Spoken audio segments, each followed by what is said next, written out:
middle overs are very crucial in the 50 overs format. So your plans to do that there's 20 overs in the middle overs. You have plans for that, and will you get to bowl more? We would have sat and discussed how we want to go about playing the middle overs, be it both batting and when we're bowling. Obviously, you don't expect me to tell you exactly what the plans are going to be, but we have sat and discussed how we want to play it and how we want to play this format, as a team. So the guys are wary of their roles and responsibilities, and again, it's a matter of them going out and executing their roles, for within the team. Roston was amazing in the series against Afghanistan. Like, he was someone who could bowl 10 overs and he could bat up the order. He also finished the game for you. So what kind of balance that somebody like Roston brings to a West Indies ODI side? I think he brings a good balance, to our team.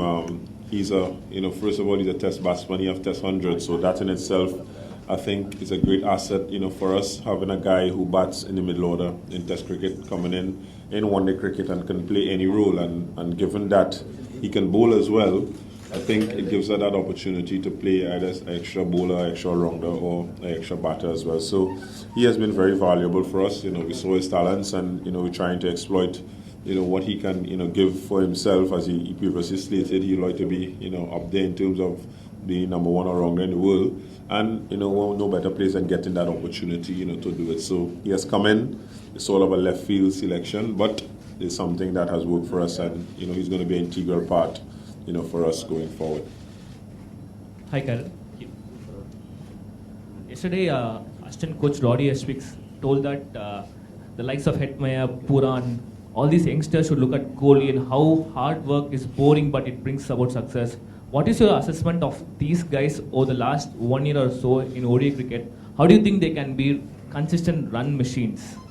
Again, it's about preparation, and it's about you being able to realize your goals, realize your potential, and you're watching other guys who have done it or who are consistently doing it. The way they go about doing their stuff, the way they train physically, mentally, the amount of time they invest in their cricket careers is what is going to make the difference. And these guys who are successful, they eat and they sleep cricket, and that's something we as cricketers who want to be destined to be great needs to try to emulate. So again, for the younger guys in our team, it's a matter of changing your training habits and being more focused on what you want to do and what you want to achieve, and putting more into your games. I'm not saying guys have not done it.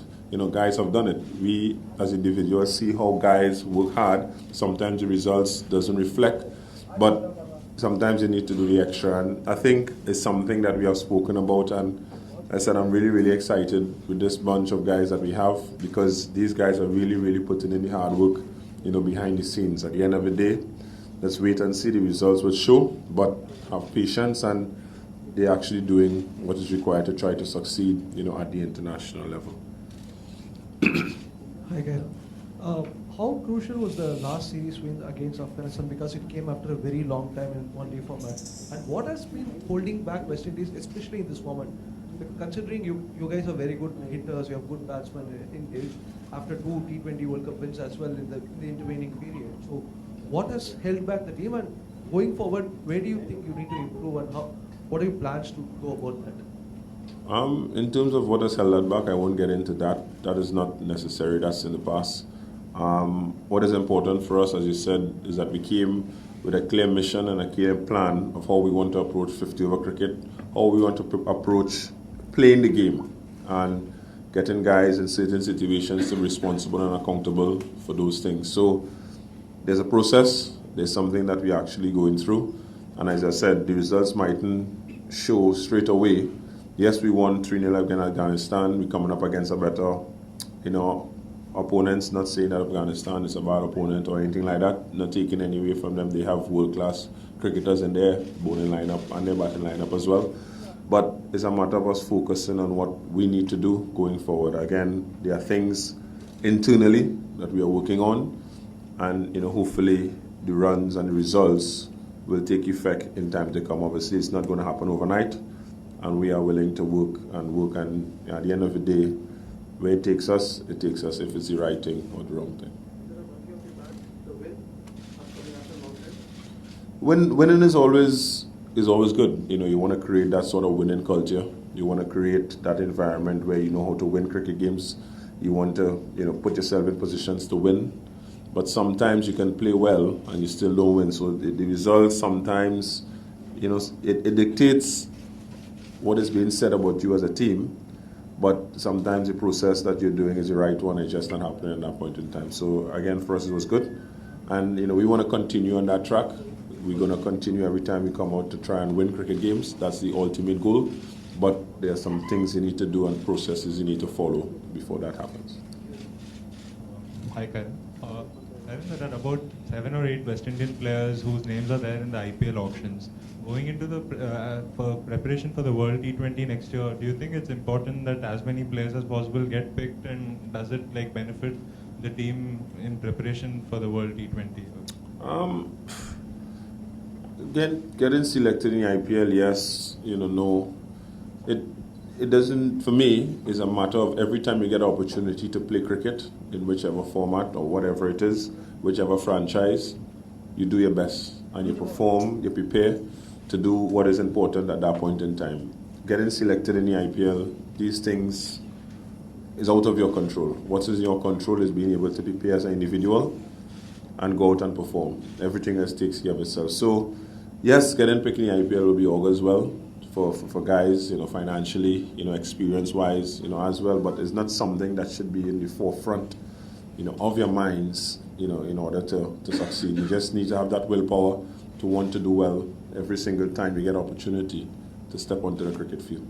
But do your skill sets improve massively when playing in the IPL? You learn a lot. You have the best players in the world playing the IPL, no doubt about it. You're sitting around amongst some of the greatest coaches and the greatest players who have actually played the game, you know, as well. So in terms of learning, yes. In terms of trying to adapt and understanding situations, yes. But again, it can only happen once you're there, and you can only end up being there to get that sort of knowledge if your performance is outside of that. It's up on a certain level. Let's stick to the ODI series if you don't mind. We've got a big game tomorrow. As an outsider looking in, would it be a fair comment to say that, you know, there's a lot of talent in the West Indies, quite a few of whom are here now, but it's possibly the lack of a proper system that leads to that talent often not living up to potential. Would that be a fair comment? And if that is so, has that changed, or is that beginning to change now? That's a sort of a touchy one for me in terms of, you know, I think the talent is there. It's just a matter of us harnessing that talent. So we have to find a way to do it and find a way to make our talent into realization in terms of runs and wickets and performance on the cricket field. So it's going to be a collective effort, not only from us players, not only from us management, but the guys in the offices back home, you know, as well. And I'm sure there are a lot of people there, you know, backing the talent and backing us to do well. So we're going to come together and, you know, hopefully put things together so we wouldn't only be talking about talent, but we're talking about, you know, results as well. It's easy, guys, with the movement there. We're getting too much movement at the back there. Just settle down a bit there. We've got one more question to go, Phil. We've only got a few more minutes, so just take it easy. We'll be finished in a minute. Captain, when Bravo has come out of the T20 retirement, can you sort of talk us through what kind of role you personally have played and what has gone behind convincing him to come back, and how and what does it do to Wesley's chances going forward into the World Cup? As Philip just alluded to, obviously it's great news for us as players having a guy of Bravo's caliber coming back into the fore, and he has categorically stated that it's for T20 cricket. But as Philip stated, you know, tomorrow we have an important game. We have a one-day series coming up, which is more important right now than World T20. You know, the T20 series is over. I am happy, you know, as a captain to know that you have a guy of that caliber available, you know, for selection. Players in the dressing room are happy as well, I can give you that. But as we speak right now, we are more focused on the job at hand, which is that 50-over game you have to play tomorrow. Thanks, Captain. We appreciate your time. Thanks, ladies and gentlemen.